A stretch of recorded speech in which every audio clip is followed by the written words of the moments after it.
but it doesn't seem to give me the option to record locally. Is that a thing? Now you're recording locally. Well, I am. Oh, okay. All right. As long as one of us is recording, that'd be good. And you can set to upload after. I'll talk to you after. 30-second warning, Aaron. Okay. And since we're already recording, you don't really need me to time you, so. Just give me like a signal or something. Oh, I just realized I need to change my slides. I should be ready now. Don't worry, I'm good. Can somebody who's here volunteer to be note taker? I'll help when I can.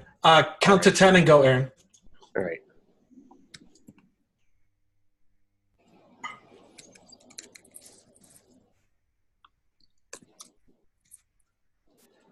All right. It is 10 a.m.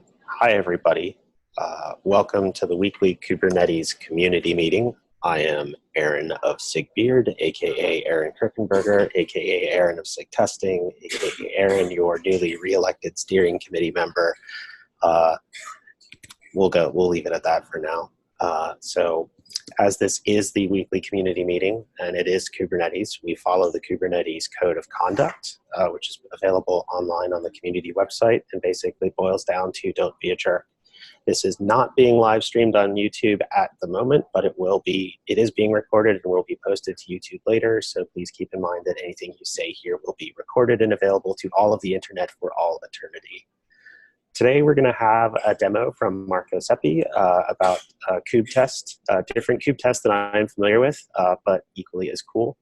We'll have an update from Aish about the current release cycle. I don't believe we have any pressing updates from any of the patch release managers. I have a couple things to talk about regarding Graph of the Week and stuff you can do to contribute to the project. And then we have SIG updates from SIG PM, SIG Testing, and SIG Instrumentation. So with all of that, I will hand off to Marco for this week's demo. Cool. Thank you. Let me share my screen.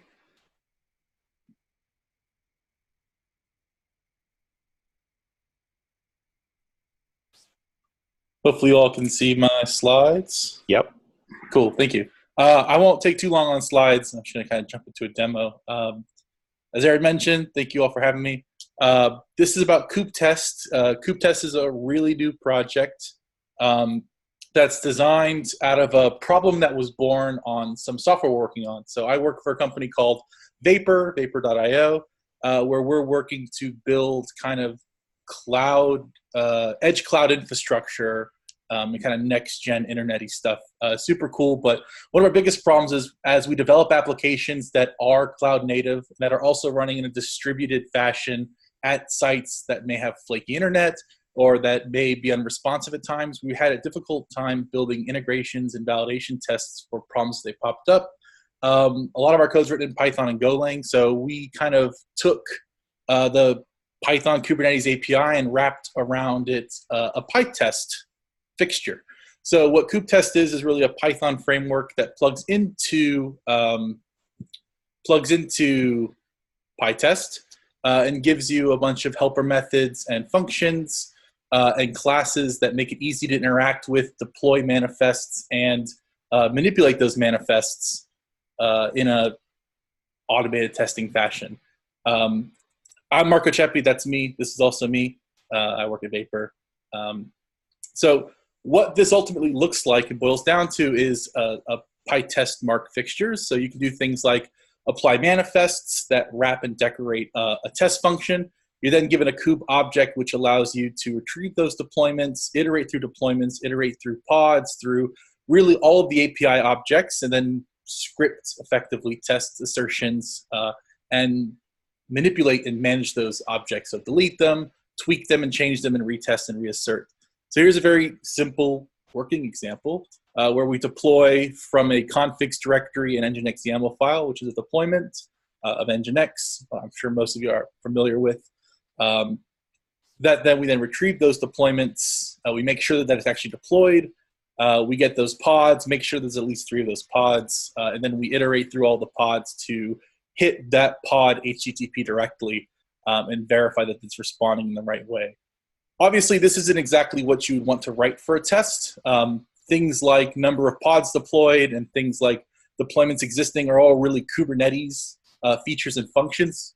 We're not using this to necessarily test that Kubernetes does what it says it does, but this is more of an example of the kind of primitives and the kinds of objects that you can get to then manipulate with. Really, your tests would likely be focused around deploying a set of manifests or pods, doing something to those, and then verifying that the end result in that deployment existed.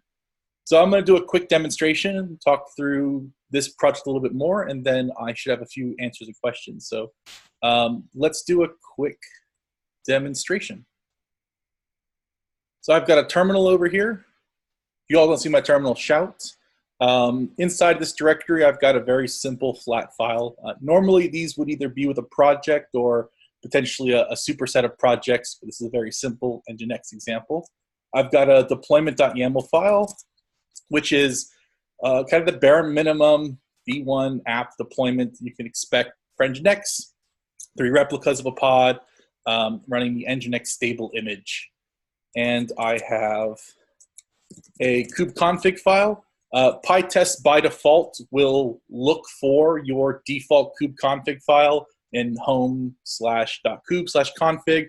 I have a bunch of kube configs and context and stuff, so I just simply created a simple one for a local Kubernetes cluster that I have running on my laptop. That's just microkube. And so I also have this test Nginx file, which is almost verbatim what we just saw on the slide, with some minor changes, like the actual file names make sense, and there are some comments here. And so what I'm going to do now is I'm going to run that. In the bottom 2 frames, what I have is on the right, I have get namespaces. So you'll see what happens in namespace architecture. And on the right, I have a get all pods from all namespaces, grepping out for the term CoopTest. So we'll see the pods that get created in that process. I'm going to run my PyTest command somewhere up here. So simply passing in the kubectl. Again, the documentation goes in more depth about how you can manipulate these certain flags and where default values are inherited from. I'm just going to get it from my current kubectl context here. This spins up the PyTest framework. In that process, it's executing the job inside of test_nginx. It will create for each test effectively a namespace. So this is CoopTest test nginx with a random timestamp to avoid collisions. Inside that namespace, we now have those 3 pods running. It executes those tests, returns back, and then tears down the environment. There are other things you can do. You can make sure you reuse certain environments between tests and things of that nature. And in fact, there are quite a few things you can actually do with this beyond that. So for example, when it comes to things like failures, CoopTest will automatically pull the log files from all the pods and display those in line with the output of the text fixture failures. So it makes it easy for you to dive in, debug, see what's going on at a verbose level. And there are tons of different examples of what kind of objects you can manipulate. So back to here. To wrap up, what you could use this for today are things like testing resilience of services during rescheduling. We have services that need to be up all the time that have persistent volume backings. We like to make sure that when those things go down, quorum election happens properly, services become back online, and there's no real loss in that data jump. It works with these kind of objects out of the box already: namespaces, role bindings, cluster role bindings, secret services, config maps, deployments, and pods. We're adding new objects as we come across them, but if people have other use cases, we're happy to bolt those on.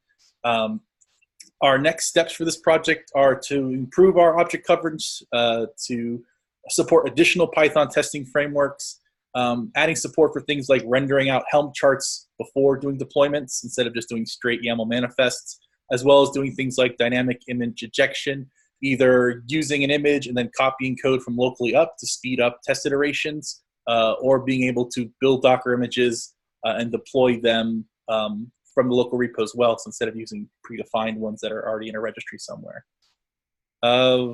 GPLv3 project, pip install CoopTest. It's at github.com, vaporware CoopTest, and cooptest.readdocs.io.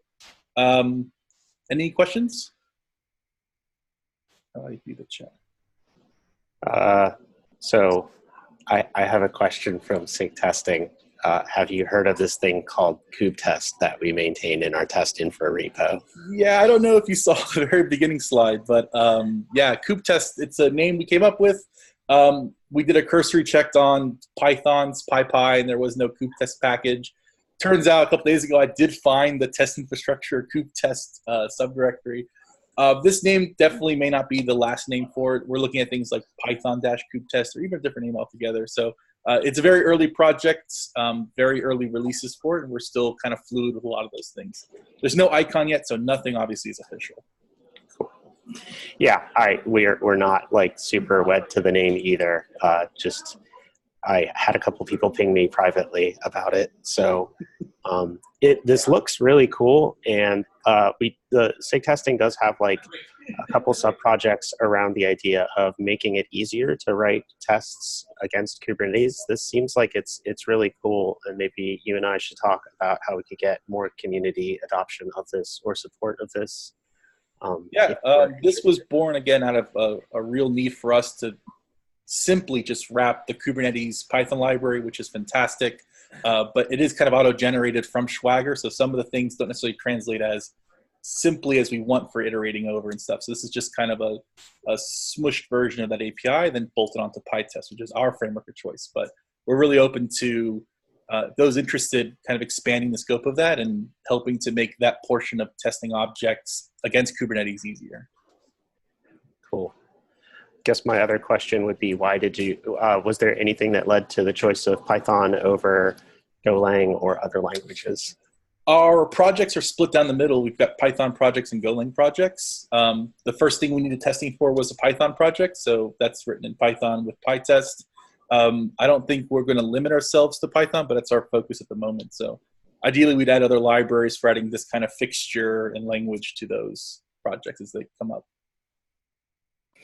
Okay, cool. Any other questions for Marco? All right, then. Thank you so much for your time, Marco. I see a link to the slides are in there, and maybe we can drop a link to your repo that you mentioned at the end in the notes. Moving on, we have release 113 updates from Aish. Aish, are you there? Yes, I see you standing up and waving. Hi all. Cool, yet another week in the 113 cycle. And as for updates, we got our first alpha this Monday. So the link for the alpha binaries are up there. And we are planning to cut our second alpha coming Tuesday, that is the 10/23rd. And as for other dates, the enhancement freeze is coming up again. That's also next Tuesday, the 23rd. Currently, we have about 37 enhancements in the feature repo. So request again to show the issues you love by adding labels, any status updates as to what's pending for each of those enhancements to land in 113. Towards this, Kendrick, Aaron, and I have been pinging the issues to find out what's pending. The whole idea behind this is to keep an open channel early and continuously through the cycle with feature owners so that we can, if there's anything that is at the risk of slipping from 113, we can detect it early in the cycle rather than later, so in an effort not to destabilize the release much. So we'll be following up in the upcoming weeks as well. But thanks to the feature owners who responded, and few of the enhancements have already been pushed out of 113, we'll continue to follow up on the other things as well. Towards this, Aaron kindly has taken the list of enhancements to SIG-ARC for their review.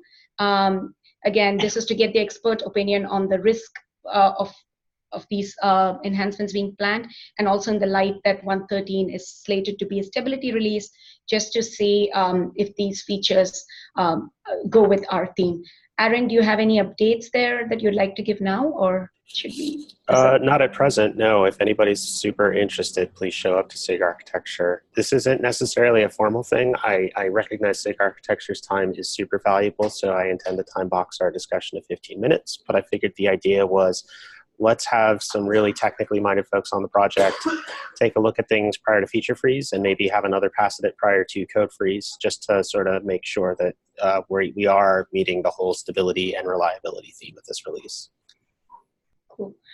And going to CI signal, so earlier this week when Josh and I were putting this report together, our sentiment was, oh my God, all the test failures are open, we are not seeing resolution, we need to bring it up. But in the last 24 hours, thanks to all the owners who've been fixing tests, we saw a lot of issues being closed thanks to scalability, SIG scalability, scheduling, Node and API machinery for closing a bunch of test issues. We had a brand new report come out early this week. We do still see a few new issues being opened. Not many of them, but there are a few long-standing ones that still need to be driven to resolution. So please, if there's an issue on your SIG or on your feature, please consider that as priority as we proceed through the release. We also have a beta cut in about like 15 to 16 days.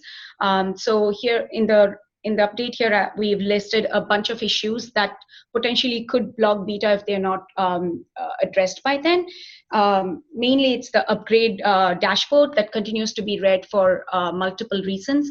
And there are a few fixes in progress where we are splitting out the job so that we can get more CI signal. And thanks to Justin for working on that.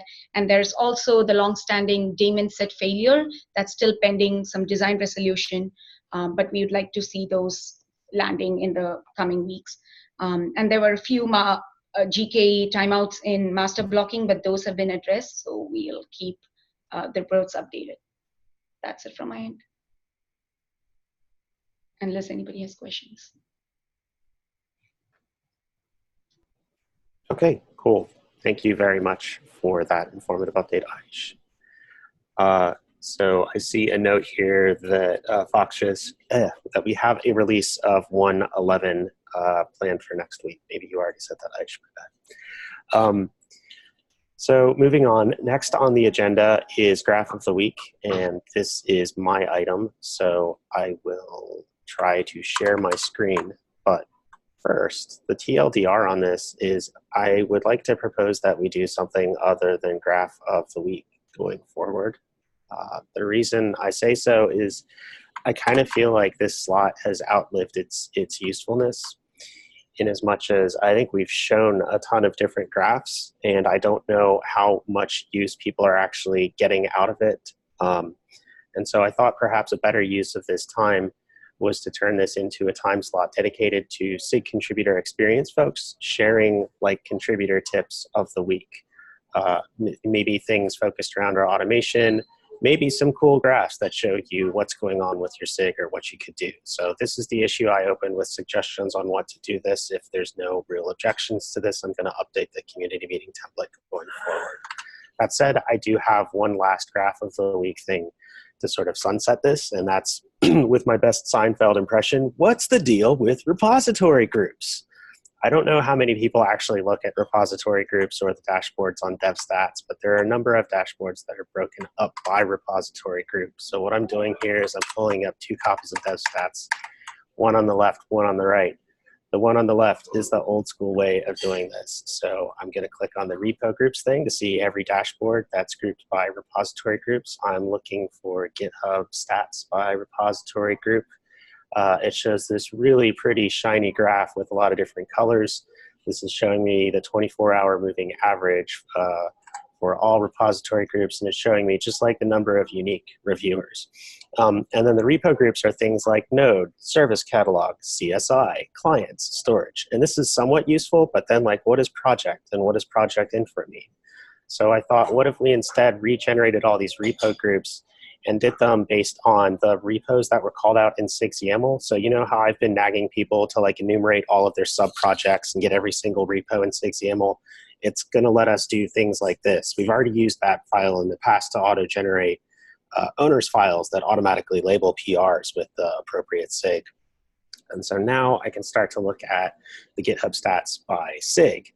So we still have this big, like, ugly green thing here called Kubernetes. That's the bulk of the contributions. But since we keep talking about how we want to move development out of tree, if I remove Kubernetes, we can start to see sort of what activity is happening for individual SIGs based on the subprojects they claim to own in SIG XAML. So you can see like SIG cluster lifecycle is pretty active when it comes to the 24-hour moving average of reviewers.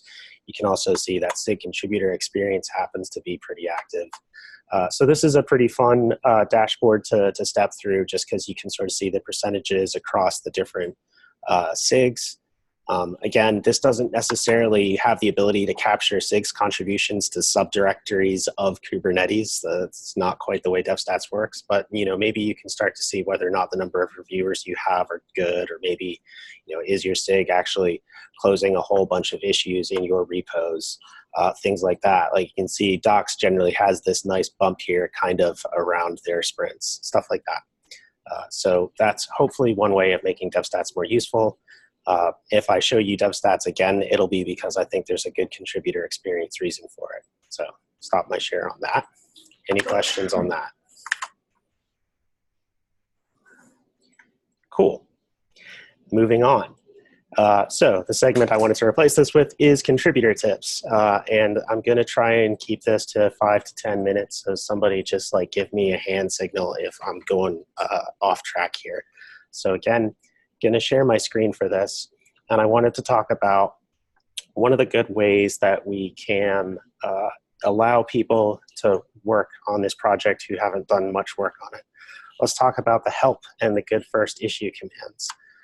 So I'm going to kind of do this live, but basically if I were to search for all issues, or let's take away even issues in the Kubernetes org that had the label good first issue.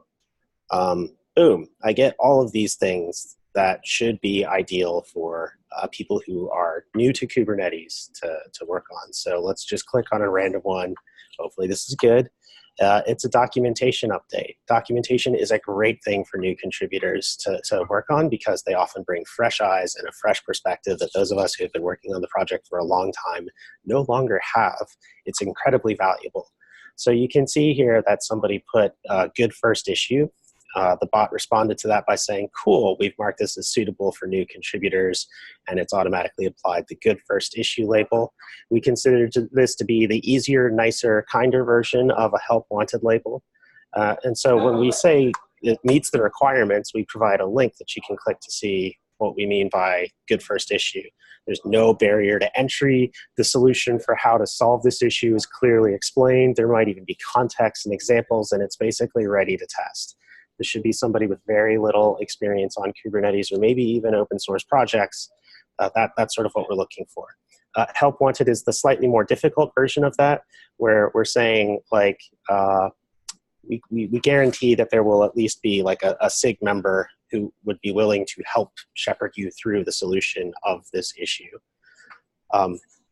So there's that. Something you can do as anybody, like you don't necessarily have to be a community member. You don't have to be the author of the issue.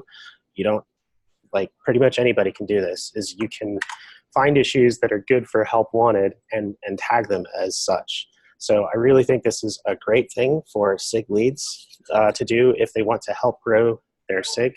So again, I'm going to do this live. I'm just clicking through random things on test infra. These all are not always the greatest low things, but let's just, for example, say renaming the trigger files is something that's really, really easy. So I would click, notice I'm like not an assignee, I haven't created this, I'll just do good first issue here and comment. And boom, the bots responded with these things. You'll probably hear about this from Paris later, but I've heard that she put out a contributor survey, and like one of the most appreciated things by new contributors were these labels.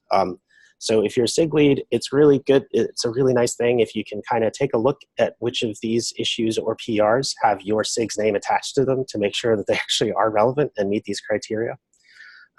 Another just little rant I'll give as I stop sharing my screen is like, while typo fixes are often really good, super, super low effort, like tracer bullets, if you will, to just verify that everything works and are good fixes, they're really not often high value contributions to the project. And I don't want to get into this slippery slope of like measuring contributor value or reducing that to a number and then focusing really hard on that number.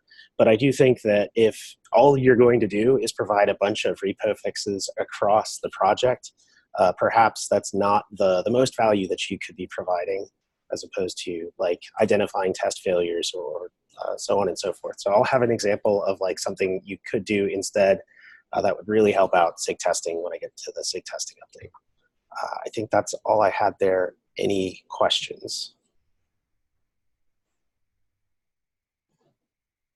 Okay, awesome. Thank you for letting me ramble so long. Thankfully, we'll take a break from that if Stephen Augustus is here to give an update from SIG PM. Oh, don't let me down, Stephen. Cool. All right. Well, how about Frederick? Are you here to give an update from SIG Instrumentation? Yep. Can you hear me? Yes, I can. Thank you. Take it away. Then let me share my screen. And can you see this? Yes, you can see your slides. Okay, awesome. Hey, I'm Frederick. I, together with Pietro, lead SIG Instrumentation. And yeah, so let's get right to it. So one of the things that we have been working on is we have been doing a lot of performance improvements with within CoopState metrics, which is, if you haven't heard of CoopState metrics, basically what it does is it takes Kubernetes objects. So let's take, for example, a deployment, and it generates metrics out of that Kubernetes object. So for example, the expected replicas of that deployment and the actually available replicas, for example, those are extracted and exposed as Prometheus metrics. So then Prometheus can go ahead and scrape those types of metrics, and we can do alerting on it. So let's say, if not the expected number of replicas are actually available, then we want to get an alert or something like that. Now, these are incredibly high-value metrics, but they're also really expensive because they have a really high cardinality. And that has kind of two problems. One is that Prometheus actually has to deal with that cardinality, but Prometheus is actually very, very much optimized, so it can handle fairly high cardinality. But the bigger problem that we were seeing is that CoopState metrics had to produce so many metrics that it itself was ooming and had super high response latency and just generally super high resource utilization. So we did a bunch of improvements, and here we can see the first one, which is CPU improvements, which are lower is better, and the lower lines that we are seeing here are three different experiments that we were running, and so we can see that overall we got something like a 5x improvement in terms of CPU utilization. Memory utilization, we have something similar, and even more important here is we're not seeing spikes anymore, but we have a very consistent and more predictable memory consumption. And this one, the response latency was the one that we actually had the biggest difficulty with, because Prometheus is a pull-based mechanism, right? So it's scraping metrics in a regular interval, and if that interval is actually, or if the response takes longer than the scrape interval is, then Prometheus essentially times out the request and just drops it entirely. And in super large Kubernetes deployments, we've seen this for some time, and so those people weren't even able to use CoopState metrics, which is a shame because it has these wonderful high quality metrics. So we again here have something from like at least a 2x to a 10x improvement on this. So yeah, basically overall, this effort has already been successful, even though it's still ongoing. So these were just the very first optimizations that we've done. And we've just gotten better in pretty much every dimension and gotten a lot more predictable and less spikes. Or actually, we've not seen spiky behavior with the new implementations. And there are a lot of more low-hanging fruit in terms of performance optimizations that we can do here. And a nice thing for the community is, so the way we did this is we entirely threw away the upstream Kubernetes, the upstream Prometheus client library, and essentially wrote our own that is very much tailored to our use case. But the optimizations that we've done there are starting to flow back into the upstream client and vice versa, because since then there have been some discussions that we've been having with Björn who's currently maintaining the Prometheus client. So there are optimizations going both ways right now. And specifically for this effort, a shout out to Max, because he's been doing the overwhelming majority of this work. Yeah, so that's one topic. Then my next topic is a metrics overhaul. So this is a CAP that we've just started. So we haven't even opened the pull request for this CAP yet, but we've just finished a draft, and actually right before this meeting, we had the SIG Instrumentation meeting, so where we discussed this, and we are targeting this metrics overhaul for Kubernetes 1.14 because 1.13 is such a short implementation period. So the general gist of this CAP is we, about 2.5 years ago, created a guidelines document for metrics exposed by Kubernetes. And back then we already had some violations for this, but we took it just as that's the state it is in and we'll fix it later, but we never actually did fix it. So now we want to make sure that we go through all the metrics exposed by Kubernetes and essentially make sure that they actually follow the guidelines that we have documented. And then as a follow-up to that, and this is more kind of like a nice to have, the CAP primarily focuses on actually fixing the metrics we have. And as a nice to have, what we want to add is some automation so that we can make sure that when new metrics are introduced, that we don't build up this backlog of things again and that we have to do this cleanup kind of task again, but instead just have like a CI job that tells us that there were metrics introduced that do not follow the guidelines that we have. So if you're interested in this, do check this CAP out. And then my last topic is the Prometheus adapter for the metrics APIs in Kubernetes. So first of all, a shout out to Solly for doing a bunch of work on this. Primarily, there's a much more flexible configuration now supported. Yeah, just if you've used this adapter, you probably have struggled with this, and now the configuration is much more flexible. And one feature that I particularly find really interesting is the adapter now has support for the metrics API. So this is essentially the API that the metrics server also exposes, but instead of having this in-memory representation of metrics, which is how the metrics server works, this API is now backed by Prometheus, and all the metrics that Prometheus is already collecting are then exposed through this API adapter. And that's it. Thank you. Awesome. Great update, Frederick. Does anybody have any questions for him or SIG Instrumentation in general? All right. Thank you so much for your time. I have not been able to raise Stephen from SIG PM. I don't suppose anybody else here from SIG PM would be willing to give an update in his stead, or are we going to punch you all back to another week? We have a few folks here, but it will be better. Let's see who's speaking.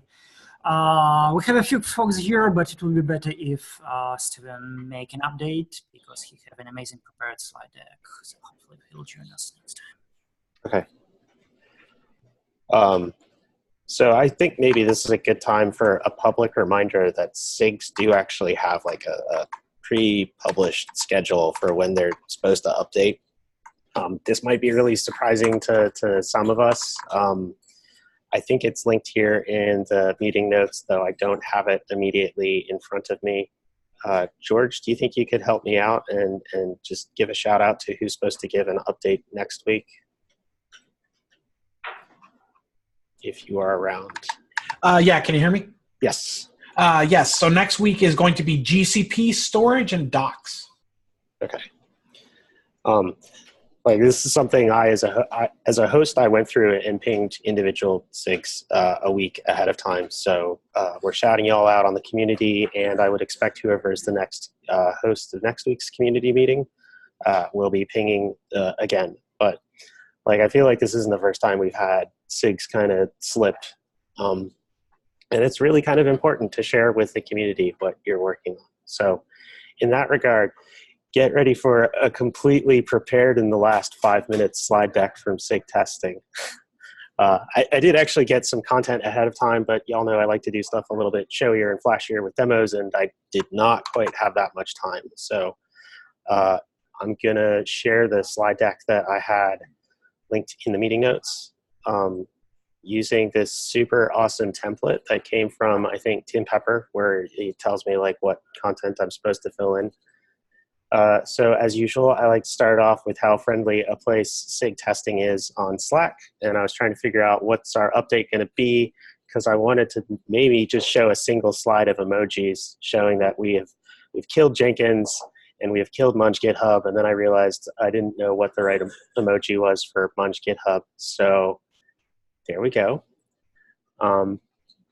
In terms of what we did last cycle, so like I said, we did kill off Munge GitHub, and Jenkins has been long gone for a while. But I just kind of want to underscore how big of an achievement this is. Like 2 years ago, we were fully reliant on Jenkins and this thing called Munge GitHub, and there was really only one instance of those per repository that we manage. We now have a single instance of Prow managing over 140 repositories over 5 different GitHub organizations, and they all work pretty much the same way.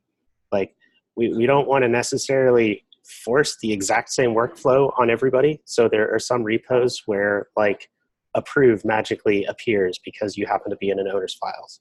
Whereas repos like Kubernetes community, approve doesn't magically appear. You have to explicitly put the approve, even if you are in an owner's file, that way to just like maybe you want a second pair of eyes or something.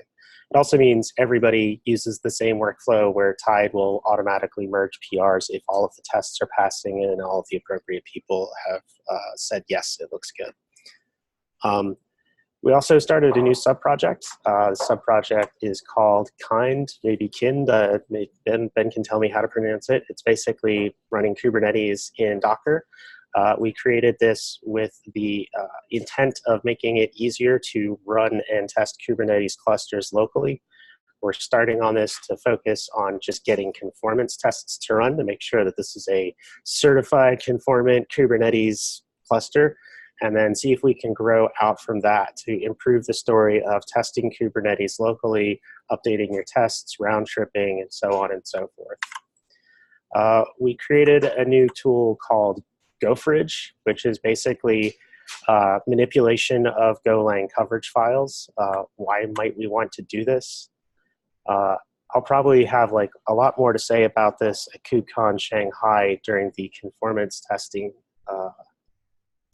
scenarios, but a preview is that we run Kubernetes on GCE instrumented with code coverage so that we can get line-based coverage. That COV file is the result of line-based coverage from all of the kubelets, API server, scheduler, controller manager, all that good stuff merged together into one thing.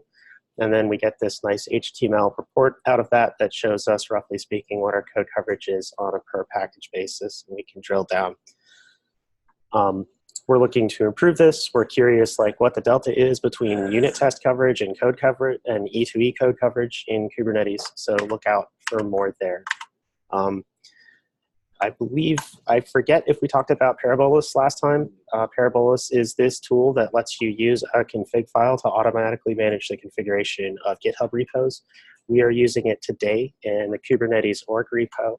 So that's this lovely repo right here, where if I want to do something with a Kubernetes project, like maybe I want to join a new Kubernetes org, or maybe I want to add an integration to my GitHub repo or something, this is the repo to go to do that. Membership requests, you file an issue, you fill out this template, and then somebody opens up a pull request like this.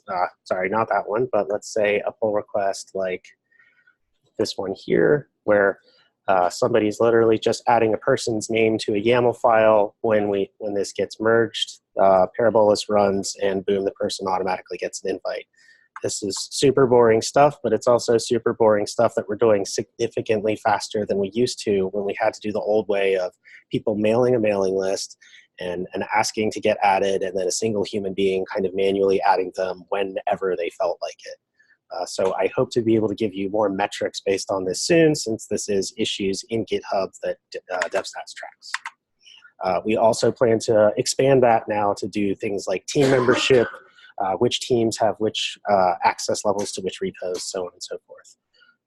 Tide is the thing I said was awesome and is responsible for merging all of your PRs in any of your Kubernetes repos. If you want docs about it, like I just want my PR to merge, what do I have to do? Here are docs that tell you how to do that. We did a few improvements to our triage tool, not a lot, but some. The main thing is we made sure that it was up and running again, and we also have alerts set up to know when it stops running. You can see here we found this nice large lovely spike, and it's kind of weird. I wonder what that spike is. If I search for jobs that have the word GKE in them, that started happening roughly around that time. It used to only have a week of look back. 2 weeks of look back might help the release team find more things more quickly.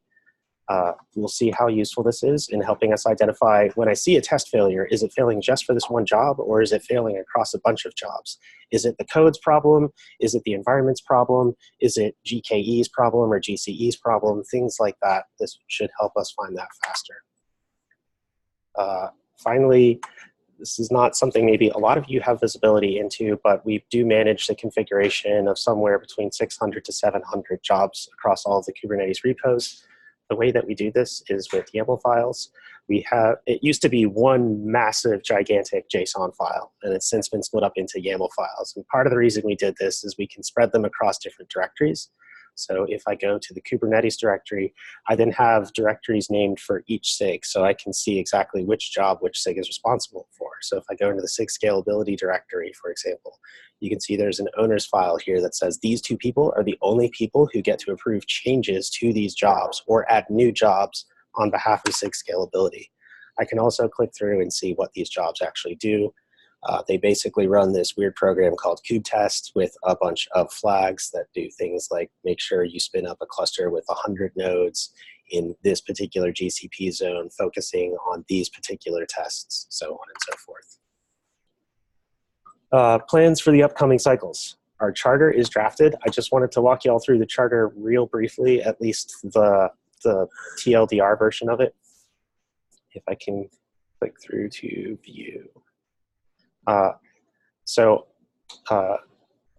The steering committee has been trying to push SIGs to enumerate their charters. We're trying to do this super short version where you just say what's in scope, how you collaborate with other SIGs, and what's out of scope. So what's in scope for us is a bunch of tooling to help run tests and automate the project and do interesting things with test results. What's out of scope for us is actively writing tests, actively fixing tests, or actively troubleshooting tests, because we believe this to be the responsibility of the individual tests, feature, or sub-project owners. So we are happy to act as an escalation point of last resort if it becomes clear that somebody's test is actively harming the project, but we don't necessarily believe it's our place to fix everybody's tests because they've refused to write them well or they're not keeping track of them. So while we do have an interest in the project CI signal being very healthy, That's not something that we feel it is our responsibility to actively maintain, because the CI signal is basically the result of individual test owners. I would like us to eventually live in this world where we follow the revolutionary concept of refusing to release Kubernetes until everything is green. It's a simple concept. It's kind of tough to pull off, though.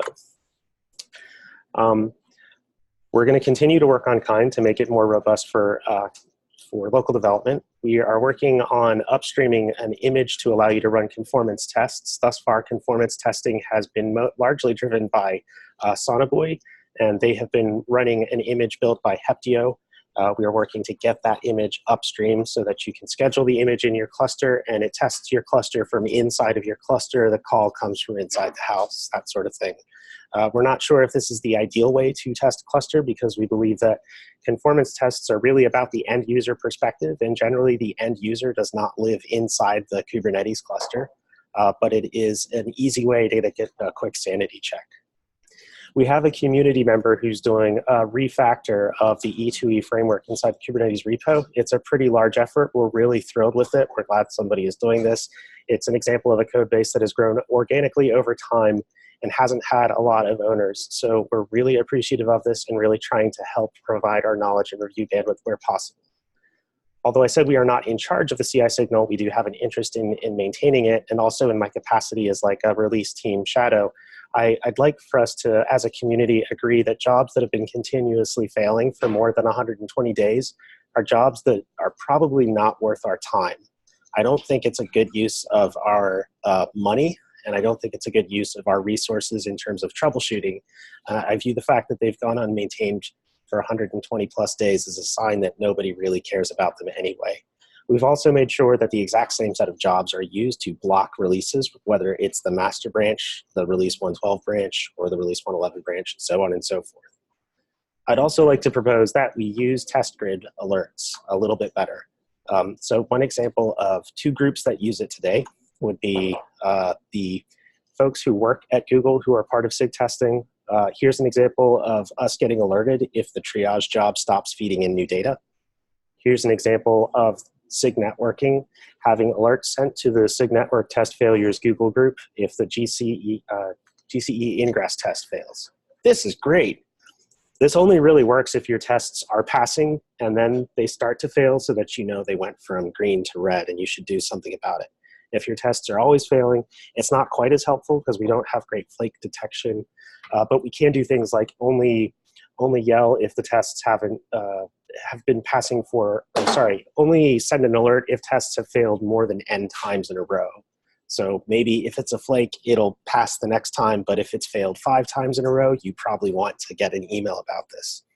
We'd like to propose that all SIGs use Google groups dedicated to receiving these alerts, and we're going to propose that no test should be allowed to block the release unless it has one of these email addresses attached to it, to make sure that there is a clear and responsive owner of these testing jobs. We'd like to do some improvements to our version of QTest. So the thing that we call QTest is something that's responsible for consistently in the same workflow, standing up a cluster, running tests against it, tearing it down, and getting results from that cluster.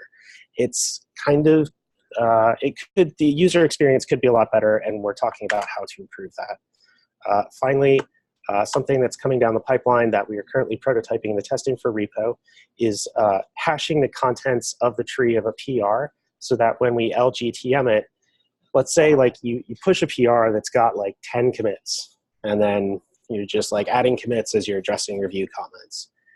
You address all those review comments, somebody says, sounds great, LGTM, and then you squash the PR down to 1 commit, and you lose your LGTM. With this new feature, you don't lose your LGTM because the contents haven't changed, just the commits. If you want to help out or contribute, please come to our Slack channel. We use not as many emojis as SIG Contrib-X, but a fair number of them. I said I'd give you all a good first issue to take a look at. So there's this great anti-pattern in a lot of the end-to-end tests in the project where people write out expect error not to have occurred, which is super unhelpful when it comes to troubleshooting because a lot of our tests end up failing with the string timed out waiting for condition. This is incredibly unhelpful for tracking down flakes identifying failures and figuring out what went wrong, why it went wrong, and how to fix it. So rather than submit a typo fix, if you just search through the Kubernetes code base and find this string, all you have to do is add a little message that says, what were you doing when you expected the error not to happen? Were you waiting for a pod? Were you waiting for a service? Were you trying to create a load balancer? Things like that really add a lot of value and are just as much effort as a typo fix. If you're in another SIG, please fix your broken test. It would make the whole project move a lot faster. And try using /meow and /woof on your PR sometime. It's really great. Finally, those are the chairs for SIG testing and all the places you can come talk to us. I'm sorry I ran way, way long on all of that, but does anybody have any questions? Okay, cool. Last thing, announcements. I am actually the last scheduled host for community meetings. If you would like to sign up to host future community meetings, come on down to the SIG Contributor Experience channel on Slack or get in touch with George or Paris, who are in charge of making sure the community meeting runs well and smoothly and is this great fun place for us to hang out. Tickets are really running low for the Contributor Summit for KubeCon Seattle. This is the last call. If you are in the owner's files or if you are definitely a current contributor to Kubernetes, please reach out. Paris, I think I'm going to let you talk to these outreachy internships if you're around. Can you hear me? Yes. All right. I might have a lot of background noise. So the Kubernetes Outreach interns just went live today. This is a third-party internship, meaning it's not necessarily in-house, so it would be through Outreachy. So the potential interns would apply through there, go through their application process, and then they would do a first-time contribution. So this is also an important reminder to do the good first issue label, because we will have potential interns making their first-time contributions. And if they don't find anything, then they're going to go towards things like typos. So if you see an increase in typos, fixes, and things like that, it's because they're not seeing anything that they can work on. But the 3 internships that are live are with client libraries with Brendan Burns. And the other one is a developer guide with me and Nikita and the contributor experience family. But that's going to be cool. It'll start in December, go until March. So more information about that soon. Thanks, Paris.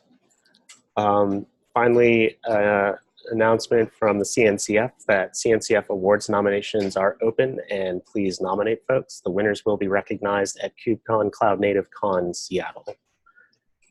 Finally, we come to the shoutouts portion of the agenda, but last I looked on Slack, I'm not currently on Slack right now. I'm sorry, I didn't see anybody actually get shouted out in the Slack channel.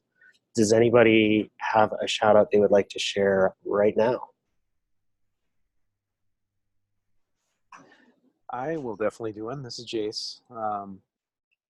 I just want to call out SIG Testing, and Aaron, your contributions there as well, for all of the amazing things that were on that list. Those have such far-reaching and important impact across the project that people just interact with these things day to day and don't necessarily realize how big those impacts are. But the thousands of hours saved by that work and the amount of care and time and diligence is just incredible. We're so fortunate to have an incredible group of people working on that problem set. So I could never express fully how much I appreciate the work you do and everybody in SIG Testing. Thank you, thank you, thank you. No problem. Thank you. I would like to riff off on that and do a shout out for Eric Feda and Cole Wagner, who seem to be almost always on Slack and available to answer questions in a friendly, cheerful way. And it just makes the whole community feel great and safe, and they're always happy to explain how things work when I'm trying to go through the docs and bring them up to date. So I really appreciate that. I don't know that they're here right now, but I will happily pass that on when they show up in the office. Thank you very much. I'd like to take that SIG testing love and turn it around to two folks who have showed up to a couple meetings and have asked how they can help out and then have gone ahead and helped out. So Patrick Oley, who I believe works for Intel, working on the E2E framework refactor. Like I said, it's a really huge effort. It is non-trivial. We are thrilled that somebody is stepping up and doing that. There's actually going to be a breakout session on Friday at 9 a.m. Pacific for anybody who's interested in helping out or has vested interests in where that goes. I also think Matt Hicks has done a tremendous job of doing improvements that sort of overlap between contributor experience and testing. So he's the guy who's been responsible for adding labels on a per repo basis. He's the guy who added that LGTM tree hashing functionality, which we will be rolling out to other repos soon. And he's also working on flipping around the logic on the not okay to test thing, because that's been super confusing for a lot of contributors. We'd rather have positive state in labels than negative state. Those are all the shout outs I have off the top of my head. Shall we all get 5 minutes of our Thursday back? Sounds great. Thanks everyone for showing up. I really appreciate your time, and have a happy Thursday.